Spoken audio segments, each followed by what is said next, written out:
നമ്മുടെ ജീവിതത്തിൻ്റെ ഓരോ ദിവസവും ഒരു ദിവസം രാവിലെ ഞാൻ ഉണരുന്നു. ആ ദിവസം മുഴുവനും സ്വയത്തോടില്ല എന്നും യേശുവിനോട് ശരിയെന്നും പറയണം. എല്ലാ സാഹചര്യത്തിലും എന്നോട് തന്നെ ഇല്ല എന്നും ശരിയെന്ന് കർത്താവിനോടും. അതൊരു പക്ഷേ ഒരു കള്ളം പറയാനുള്ള പരീക്ഷയാകാം. വളരെ വ്യക്തമായിട്ട് ഇല്ല.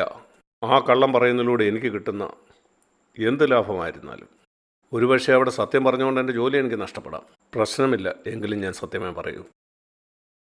എന്നെ പരിപാലിക്കാൻ എൻ്റെ ദൈവത്തിന് കഴിയും. എൻ്റെ തീരുമാനം ഇതായിരിക്കണം, ഞാൻ കള്ളം പറയില്ല.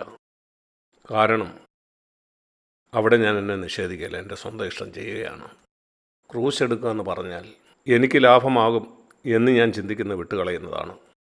ഞാൻ പറയേണ്ട ഇതാണ്: കർത്താവേ, അങ്ങനെയാണ് ഞാൻ പ്രസാദിപ്പിക്കാൻ ആഗ്രഹിക്കുന്നത്. എനിക്ക് എന്നിൽ തന്നെ പ്രസാദിക്കേണ്ട. നമ്മുടെ ബന്ധങ്ങളിൽ, പ്രത്യേകിച്ച് ഭാര്യ ഭർത്താക്കന്മാർ തമ്മിലുള്ള ബന്ധത്തിൽ, രണ്ട് സ്ഥലങ്ങളിലാണ് നമ്മുടെ ജീവിതത്തിൻ്റെ മിക്കവാറും സമയം നാം ചെലവഴിക്കുന്നത്. ഒന്ന് നമ്മുടെ വീട്ടിൽ, മറ്റേത് ജോലി ചെയ്യുന്ന സ്ഥലം. സഭയിലല്ല. അതുകൊണ്ട് സഭയിലുള്ള ആളുകളുമായിട്ടുള്ള നമ്മുടെ ബന്ധത്തെപ്പറ്റി ചിന്തിക്കുമ്പോൾ അവിടെയുള്ളവരുമായിട്ട് നിങ്ങൾക്കൊരു നല്ല ബന്ധം കാണും. നല്ലത്. എന്നാൽ ഞാൻ നിങ്ങളോട് ചോദിക്കട്ടെ, അതിൽ ഉയർന്ന ഒരു കാര്യം, നിങ്ങളുടെ ഭാര്യയോടും ഭർത്താവിനോടുമുള്ള നിങ്ങളുടെ ബന്ധം എങ്ങനെയാണ്? നിങ്ങൾ സമാധാനത്തിലാണോ വസിക്കുന്നത്? നിങ്ങൾ നിരന്തരമായിട്ട് നിങ്ങളെ തന്നെ നിഷേധിക്കുന്നുണ്ടോ? നിങ്ങൾ തമ്മിലുള്ള ആ ബന്ധത്തിൽ നിങ്ങൾ കർത്താവിൻ്റെ ഇഷ്ടമാണോ ചെയ്യുന്നത്? മറ്റൊരു തരത്തിൽ ഞാനത് പറയാം. നിങ്ങൾ പറഞ്ഞ ഒരു കാര്യം നിങ്ങളുടെ ഭാര്യയ്ക്ക് മനസ്സിലായില്ല. അത് നിങ്ങളുടെ പങ്കാളിയെ ബുദ്ധിമുട്ടിച്ചു. വിവാഹ ജീവിതത്തിൽ സാധാരണ സംഭവിക്കുന്നതാണ്. എന്നാൽ ഭർത്താവ് അവനൊരു ക്രിസ്തുവിൻ്റെ ശിഷ്യനാണെങ്കിൽ എന്തു ചെയ്യണം? അവൻ സ്വയത്തിന് മരിക്കണം. അതാണ് ക്രൂശ് എടുക്കുക എന്ന് പറഞ്ഞാൽ. ദിനം പ്രതി അവനത് ചെയ്യണം. കർത്താവെ, ഈ സാഹചര്യത്തിൽ ഞാൻ മരിക്കുന്നു. എങ്ങനെയാണ് ഈ സാഹചര്യത്തിൽ ഒരു മനുഷ്യൻ പ്രതികരിക്കുന്നത്? നിന്റെ പങ്കാളി നിന്നോട് കോപിച്ചുകൊണ്ടിരിക്കുമ്പോൾ തന്നെ നീ മരിച്ചവനാണെങ്കിൽ നിനക്ക് തിരിച്ച് പ്രതികരിക്കാൻ കഴിയുമോ? നിങ്ങൾ മരിച്ചോന്ന് അവിടെ അറിയാം. ഞാൻ നിങ്ങളുടെ മുഖത്ത് നോക്കി എൻ്റെ പ്രിയ സഹോദരന്മാരെ ഞാൻ ചോദിക്കട്ടെ. ഒരുപക്ഷെ നീ പറയുന്ന ഈ ക്രൂശിൻ്റെ വഴിയൊക്കെ എനിക്കറിയാമെന്നായിരിക്കാം. ഞാൻ ലളിതമായ ഒരു ചോദ്യം ചോദിക്കട്ടെ. നിന്റെ ഭാര്യയോ ഭർത്താവോ നിന്നോട് കോപിച്ചുകൊണ്ടിരിക്കുന്ന ആ സമയത്ത് ഒരു മരിച്ച മനുഷ്യനെ പോലാണോ നീ പ്രതികരിക്കുന്നത്? നീ ക്രൂശ് എടുത്തിട്ടുണ്ടോ ഇല്ലയോ എന്നുള്ള കാര്യം അവിടെ നിനക്ക് പെട്ടെന്ന് മനസ്സിലാവും. അല്ലെങ്കിൽ ക്രൂശിൻ്റെ വഴിയെക്കുറിച്ചൊക്കെ എനിക്കറിയാം എന്ന് പറഞ്ഞാൽ നിനക്കത് മനസ്സിലായിട്ടില്ല. നിനക്കത് മനസ്സിലായിട്ടുണ്ടെങ്കിൽ ആ സമയത്ത് നീ ഒരു മരിച്ചവനെ പോലെ ആയിരിക്കും. എന്നു മാത്രമല്ല, നീ ഒരു ഉയർത്തവനെ പോലെ പ്രതികരിക്കും. ക്രിസ്തുവിൽ ഉയർത്തെഴുന്നേറ്റവനെ പോലെ. ഒരു പക്ഷേ നിനക്കവിടെ മിണ്ടാതിരിക്കാം. നിൻ്റെ ഉള്ളിലുള്ള കോപം അടക്കി വെച്ചുകൊണ്ടായിരിക്കാം നീ മിണ്ടാതിരിക്കുന്നത്. എന്നാൽ അവരെ ആശ്വസിപ്പിക്കുന്ന ഒരു വാക്ക് നിനക്ക് പറയാൻ കഴിയുമോ? ഒരു നല്ല വാക്ക്. യേശു അങ്ങനെ ആയിരുന്നു. അതാണ് വളരെയധികം പ്രയാസമുള്ള കാര്യം. നിൻ്റെ പങ്കാളി വളരെയധികം കോപത്തോടെ നിൽക്കുകയാണ്. നീ ഒന്നും മിണ്ടുന്നേ ഇല്ല. എന്നിട്ട് നീ നിൻ്റെ തന്നെ തോളിൽ തട്ടി നിന്നോട് തന്നെ പറയുകയാണോ, എൻ്റെ ഈ പങ്കാളിയേക്കാൾ ഞാൻ അത്ര ആത്മീയനാണ്, ഞാൻ അത്ര നല്ലവനാണ്? സത്യത്തിൽ നീ അങ്ങനാണോ? നിനക്കുള്ളത് പിടിവാശിയല്ലേ? നീ ഉയർത്തെഴുന്നേൽക്കേണ്ട ആവശ്യമുണ്ട്. ക്രിസ്തു നിന്നിൽ ജീവിക്കണം. അപ്പം നിനക്ക് സദൃശവാക്യത്തിൽ നാം വായിക്കുന്ന പോലെ നമ്മൾ പറയുന്ന മൃദുവായ ഒരു ഉത്തരം കോപത്തെ ശമിപ്പിക്കുന്നു. നിങ്ങളത് അനുഭവിച്ചിട്ടുണ്ടോ? ഞാൻ സ്കൂട്ടർ ഓടിക്കുന്ന ചില സമയത്ത് എനിക്കിത് മനസ്സിലായിട്ടുണ്ട്. ചിലപ്പം മറ്റൊരാളുടെ സ്കൂട്ടറും എൻ്റെ സ്കൂട്ടറും തമ്മിലൊരു അപകടം ഉണ്ടാകുമ്പോൾ, ഇന്ത്യയിൽ പലപ്പോഴും സംഭവിക്കുന്നത് ഇങ്ങനെയാണ്. മറ്റേയാടെ തെറ്റാണെന്ന് നിങ്ങൾക്ക് തെളിയിക്കണമെങ്കിൽ നിങ്ങൾ ഉച്ചത്തിൽ ബഹളം ഉണ്ടാക്കണം. ആരെ ഇടിച്ചു എന്നുള്ളതല്ല, ആരാണ് കൂടുതൽ ശബ്ദം ഉണ്ടാക്കുന്നത്. ഞാനിത് കണ്ടിട്ടുണ്ട്. ഞാൻ തീരുമാനിച്ചു ഞാൻ ഒരിക്കലും അങ്ങനെ ചെയ്യില്ല. അവനായിരിക്കും എന്നെ വന്നിടിച്ചത്. ഞാൻ എന്ത് ചെയ്യുമെന്നറിയാമോ? ഞാൻ എൻ്റെ സ്കൂട്ടർ നിർത്തും. എനിക്കറിയാം അവൻ ശബ്ദം ഉണ്ടാക്കണം. അതുകൊണ്ട് അവൻ്റെ വായ തുറക്കുന്നതിന് മുമ്പ് ഞാൻ പറയും ക്ഷമിക്കണം, അവൻ വന്ന് എന്നെ ഇടിച്ചതാണ്. ഞാൻ പറയും ക്ഷമിക്കണം സാറേ. അവൻ പുഞ്ചിരിക്കും. എന്നിട്ട് പറയും, ഓ അത് കുഴപ്പമില്ല, എന്നെയാണ് അവൻ ഇടിച്ചത്. എങ്കിലും കരുണയോടെ അവൻ ക്ഷമിക്കും. സഹോദര, ദൈവം നിന്നെ അനുഗ്രഹിക്കട്ടെ എന്ന് പറഞ്ഞ് ഞാൻ പോകും. നിൻ്റെ സ്വസ്ഥത പോകില്ല. ഇന്ത്യയിൽ റോഡിൽ ഞാൻ ചിലപ്പം കാണാറുള്ളത്, അവർ തമ്മിൽ അങ്ങോട്ടും ഇങ്ങോട്ടും തർക്കിക്കുകയാണ്. കുറച്ച് സമയം കഴിഞ്ഞ് ഞാൻ തിരിച്ചു വരുമ്പോഴും അവരവിടെ തന്നെ കാണും. ഒരിക്കലും എനിക്ക് അങ്ങനെ ചെയ്യേണ്ട. എന്നാൽ ഈ റോഡിൽ മാത്രമാണോ നമ്മൾ ക്രൂശ് വഹിക്കേണ്ടത്? എൻ്റെ ജീവിതത്തിൻ്റെ എല്ലാ സമയത്തും ഞാൻ ഈ ക്രൂശ് വഹിക്കണം. ആരംഭത്തിൽ ഇത് വളരെ ബുദ്ധിമുട്ടാണ്. നിങ്ങൾ ആദ്യമായിട്ട് ഒരു കാര്യം ചെയ്യാൻ തുടങ്ങുമ്പോൾ, ഉദാഹരണത്തിന് നിങ്ങളൊരു ജിമ്മിൽ പോകാൻ ആഗ്രഹിക്കുന്നു, അല്ലെങ്കിൽ എല്ലാ ദിവസവും നടക്കണമെന്ന് ആഗ്രഹിക്കുന്നു. ശരിയാണ്, ആരംഭത്തിൽ എല്ലാ ദിവസവും ചെയ്യാൻ ബുദ്ധിമുട്ടായിരിക്കും. എന്നാൽ നിങ്ങളത് ചെയ്തുകൊണ്ടേ ഇരുന്നാൽ നിങ്ങൾക്കത് ബുദ്ധിമുട്ടില്ലാത്തതാവും. ഏത് കാര്യവും കുറേ നാളുകൾ കഴിയുമ്പോൾ അത് ബുദ്ധിമുട്ടില്ലാത്തതാവും. നമ്മുടെ കുഞ്ഞുങ്ങൾ നഴ്സറി ക്ലാസ്സിൽ പോകുമ്പോൾ കുഞ്ഞുങ്ങൾക്ക് ഇഷ്ടപ്പെട്ടതുകൊണ്ടാണോ അവിടെ പോകുന്നത്? എൻ്റെ മക്കളിൽ ആർക്കും നഴ്സറി പോകാൻ താല്പര്യമുള്ളവരായിരുന്നില്ല, ഒരാൾക്ക് പോലും. അവർ കരയുകയും നിലവിളിക്കുകയൊക്കെ ചെയ്യും, വേണ്ട വേണ്ട ഇന്ന് എനിക്ക് സ്കൂളിൽ പോകണ്ട. എന്നാൽ ഞാനെന്ത് ചെയ്യും? ഞാൻ നിർബന്ധിച്ച് അവരെ എടുത്ത് അവർ കരഞ്ഞുകൊണ്ടിരിക്കുമ്പോൾ തന്നെ അവരെ കൊണ്ട് സ്കൂളിലാക്കും. എന്നിട്ട് മടങ്ങി വീട്ടിൽ വരും, വൈകിട്ട് കൂട്ടിക്കൊണ്ട് വരും. പിറ്റേ ദിവസം അവർ കരഞ്ഞ് നിലവിളിക്കും. കുറച്ച് കഴിഞ്ഞപ്പോൾ അവർക്കത് ഇഷ്ടമായി. ഇതും അങ്ങനെ തന്നെയാണ്. നിങ്ങൾ തുടർമാനം അത് ചെയ്തുകൊണ്ടേ ഇരുന്നാൽ കുറച്ച് കഴിയുമ്പോൾ അതിൻ്റെ ഫലം നിങ്ങളെ കാണും. ഞാൻ എൻ്റെ സ്വയത്തിൽ മരിക്കും എന്ന കാര്യത്തിൽ നിങ്ങൾക്ക് നിർബന്ധമുണ്ടാകണം. ഞാൻ പരിശുദ്ധാത്മാവിനോട് ചോദിക്കേണ്ടത്, കർത്താവെ എന്നെ ഉയർപ്പിച്ച് അങ്ങയുടെ ജീവൻ എന്നിൽ കൂടെ പ്രതിഫലിപ്പിക്കണേ. അതാണ് ശിഷ്യത്വത്തിൻ്റെ രണ്ടാമത്തെ വ്യവസ്ഥ. ശിഷ്യത്വത്തിൻ്റെ മൂന്നാമത്തെ വ്യവസ്ഥ ലൂക്കോസ് 14 നമ്മൾ കാണുന്നത്. ലൂക്കോസ് 14:33. അങ്ങനെ തന്നെ നിങ്ങളിൽ ആരെങ്കിലും തനിക്കുള്ളതൊക്കെയും വിട്ടുപിരിയുന്നില്ല എങ്കിൽ എൻ്റെ ശിഷ്യനായിരിക്കാൻ കഴിയുകയില്ല. 10% വിട്ടുപിരിയേണ്ടത്. അത് പഴയ നിയമത്തിലെ ഒരു കൽപ്പനയാണ്. ഇപ്പോഴും ദശാംശം കൊടുക്കുന്നവരോട് എനിക്കൊരു വിരോധമില്ല. എനിക്ക് പറയാൻ ഇത്രയേ ഉള്ളൂ, നീ പഴയ നിയമത്തിൽ ജീവിക്കുന്ന നല്ലൊരു യഹൂദനാണ്. നീ ദശാംശം കൊടുക്കുന്ന ഒരാളാണെങ്കിൽ ഒരു നല്ല പഴയ നിയമ ഭക്തൻ. കാരണം പഴയ നിയമത്തിൽ പലരും ദശാംശം കൊടുക്കാറില്ലായിരുന്നു. എന്നാൽ പുതിയ നിയമം പറയുന്നത് എനിക്കുള്ളതെല്ലാം ദൈവത്തിൻ്റെതാണെന്നാണ്. നിൻ്റെ സമ്പത്തെല്ലാം കൊണ്ടുപോയി സഭയിൽ കൊടുക്കണമെന്നല്ല ഞാൻ പറയുന്നു. അല്ല, വളരെ അപൂർവമായിട്ടുള്ള ചില സാഹചര്യത്തിൽ തനിക്കുള്ളതൊക്കെയും ദൈവത്തിന് കൊടുക്കാനായിട്ട് ദൈവം ചിലരോട് ആവശ്യപ്പെട്ടെന്ന് വരാം.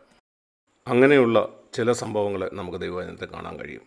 ചില മിഷണറിമാരോട് ദൈവം അങ്ങനെ ആവശ്യപ്പെട്ടിട്ടുണ്ട്. കർത്താവ് എന്നോട് ഒരിക്കൽ അങ്ങനെ ആവശ്യപ്പെട്ടിട്ടുണ്ട്. നേവിയിൽ നിന്ന് രാജിവെച്ചപ്പോൾ 1966 ഞാൻ ജോലി ചെയ്ത് സമ്പാദിച്ച മുഴുവൻ പണവും ദൈവവേലയ്ക്ക് കൊടുക്കാൻ ഞാൻ അങ്ങനെ ചെയ്യുകയും ചെയ്തു. എൻ്റെ ബാങ്കിലുണ്ടായിരുന്നതല്ല. എന്നാൽ അങ്ങനെ ചെയ്യാൻ ഞാൻ ആരോടും പറഞ്ഞിട്ടില്ല.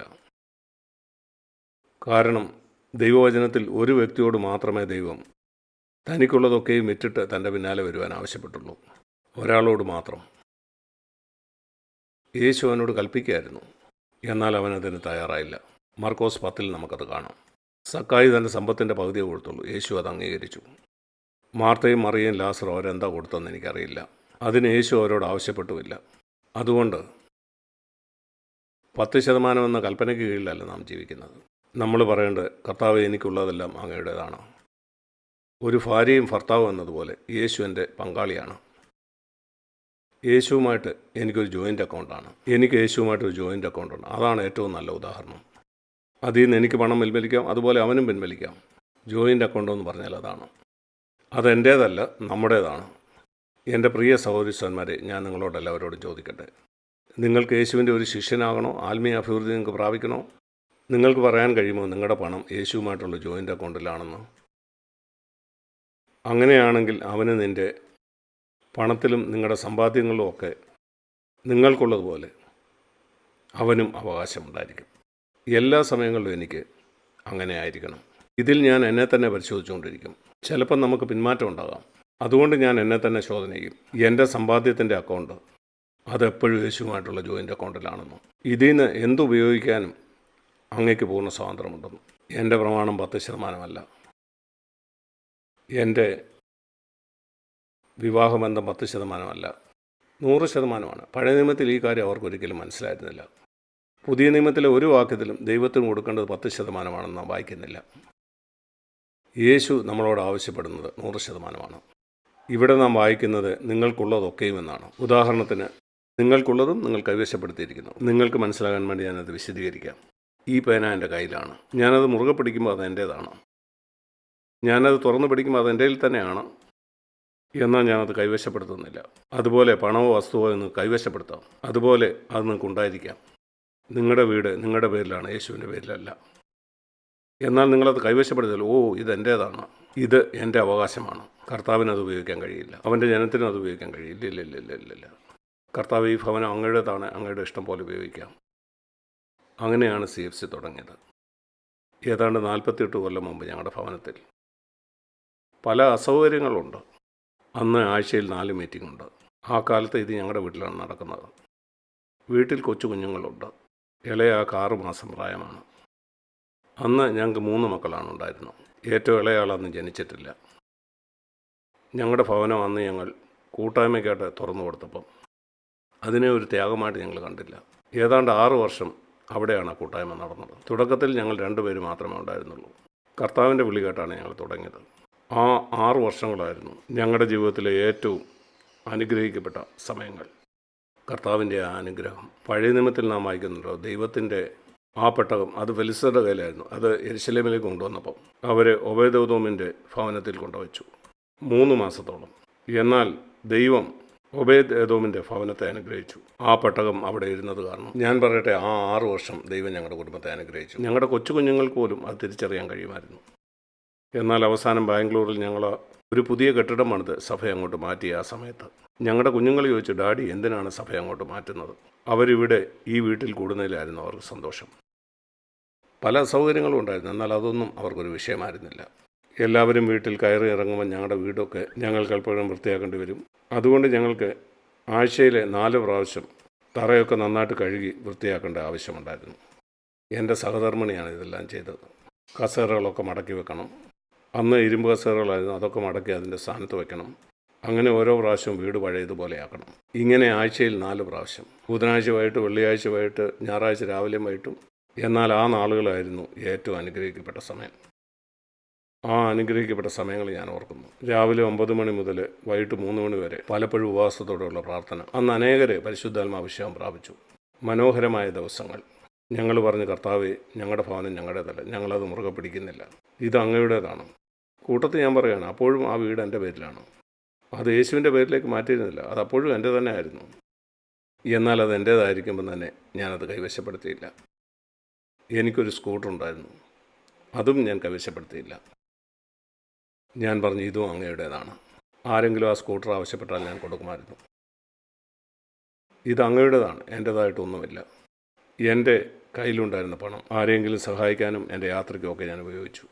ഞാൻ ഓർക്കുന്നു, ഒരിക്കൽ ഞാൻ സിംഗപ്പൂരിലേക്ക് യാത്ര ചെയ്തപ്പം അവിടെ ഒരു മീറ്റിംഗ് പോകണമെന്ന് ഉള്ള ഒരു ഭാരം എൻ്റെ ഹൃദയത്തിലുണ്ടായി. വർഷങ്ങൾക്ക് മുമ്പ് ആദ്യമായിട്ട് ഞാൻ അവിടേക്ക് പോവുകയാണ്. അന്ന് എൻ്റെ കയ്യിൽ ഒരു മൊപ്പഡ് ഉണ്ടായിരുന്നു. സിംഗപ്പൂരിലേക്കുള്ള യാത്രയ്ക്ക് വേണ്ടി ആ മൊപ്പഡ് എനിക്ക് വിൽക്കേണ്ടതായിട്ട് വന്നു. ശരി, ആ ചെറിയ സ്കൂട്ടർ എൻ്റേതല്ലെന്ന് ഞാൻ പറഞ്ഞു. അത് കർത്താവിൻ്റേതാണ്. സിംഗപ്പൂരിലേക്ക് ഞാൻ പോവുക എന്നുള്ളത് കർത്താവിൻ്റെ ആഗ്രഹമായതുകൊണ്ട് ഞാനത് സന്തോഷത്തോടെ വിറ്റു. ഇപ്പം സിംഗപ്പൂരിൽ മനോഹരമായൊരു സഭയുണ്ട്. ചില വർഷങ്ങൾ കൊണ്ടാണ് അത് സംഭവിച്ചത്. എന്നാൽ ഞാൻ പറഞ്ഞു, കർത്താവെ, ഒന്നും എൻ്റേതല്ല. സഹോദരി സഹോദരന്മാരെ, ഞാനൊരു കാര്യം പറയട്ടെ.